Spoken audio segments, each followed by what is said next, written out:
Hi, this is the Vichakara and you're listening to World's Greatest Speeches. Today we are going to talk about Dr. Abu Pakir Zainulabdin Abdul Kalam, aka Dr. APJ Abdul Kalam. He was the 11th President of India from 2002 to 2007. Rose from an academic background and did not have any political affiliation. He was a recipient of Bharat Ratna, India's highest civilian honor.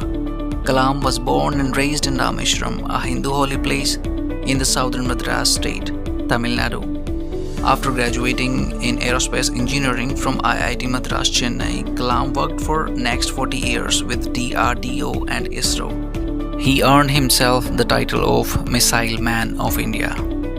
Everybody is out to abuse and rape the country. IIT Hyderabad, 25th of May, 2011. I have three visions for India.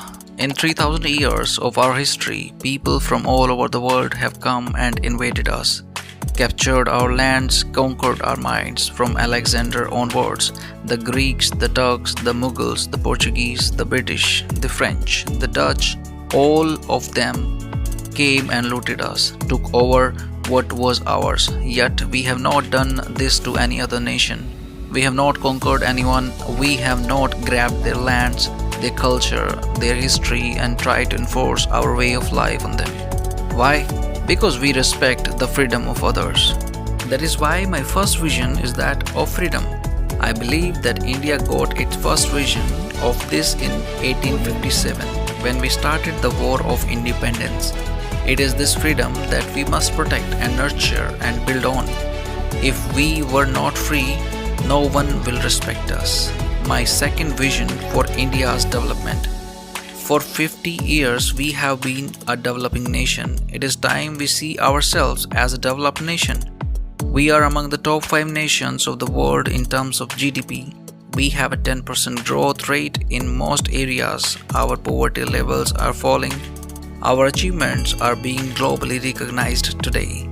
Yet we lack of self-confidence to see ourselves as a developed nation, self-reliant and self-assured. Isn't this correct? I have a third vision. India must stand up to the world because I believe that unless India stands up to the world, no one will respect us. Only strength respects strength. We must be strong not only as a military power, but also an economic power.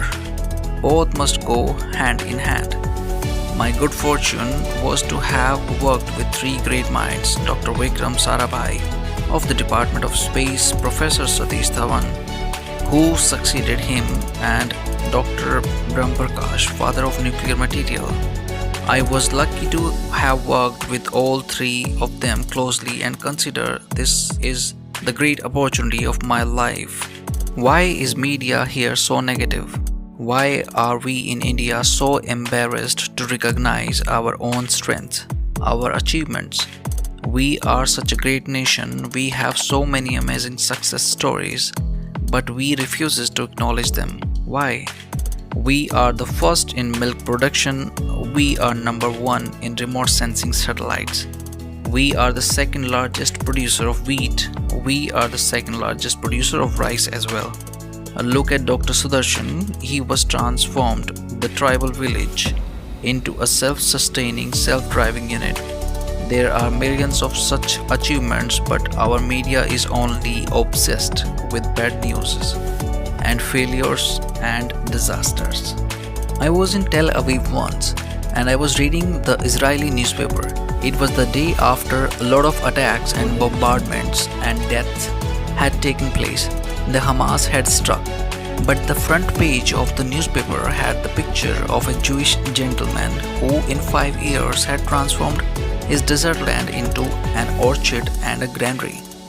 It was this inspiring picture that everyone woke up to. The gory details of killings, bombardments, deaths were inside the newspaper, buried among the other news. In India, we only read about death, sickness, terrorism, crime.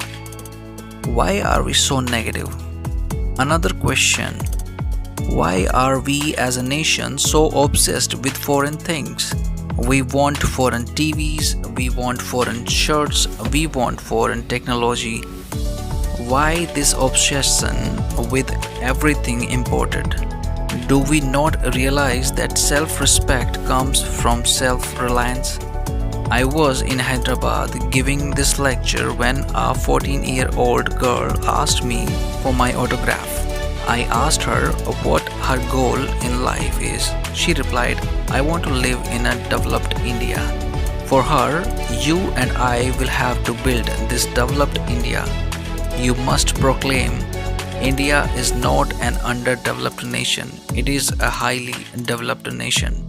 You say that our government is insufficient, our laws are too old, the municipality does not pick up the garbage, the phone doesn't work, the railways are a joke, the airlines is the worst in the world, mails never reaches the destination. You say that our country has been fed to the dogs. You say and say and say. What do you do about it? When it comes to burning social issues like those related to women, dowry, girl child and others, we make loud drawing room protestations and continue to do reverse at home. Our excuse, it is the whole system which has to change. How will it matter if I alone forgo my son's dowry rights? So, who is going to change the system? What does a system consist of? Very conveniently, for us it consists of our neighbors, other households, other cities, other communities, and the government, but definitely not me and you. When it comes to us actually making a positive contribution to the system, we lock ourselves along with our families into a safe cocoon and look into the distance at countries far away and wait for Mr. Clean to come along. We leave the country and run away. Like lazy cowards hounded by our fears, we run to America to bask in their glory and perish their system. When New York comes insecure, we run to England. When England experiences unemployment, we take the next flight out to the Gulf. When the Gulf is war stuck, we demand to be rescued and brought back home by Indian government. Everybody is out to abuse and rape the country. Nobody thinks of feeding the system. Our consciousness is mocked to money. I am echoing J.F. Kennedy's word to his fellow Americans to relate to Indians. Ask what we can do for India and do what has to be done to make India what America and other Western countries are today. Let's do what India needs from us. To get the full speech, please visit to Google and search for My Vision by Dr. APJ Abdul Kalam.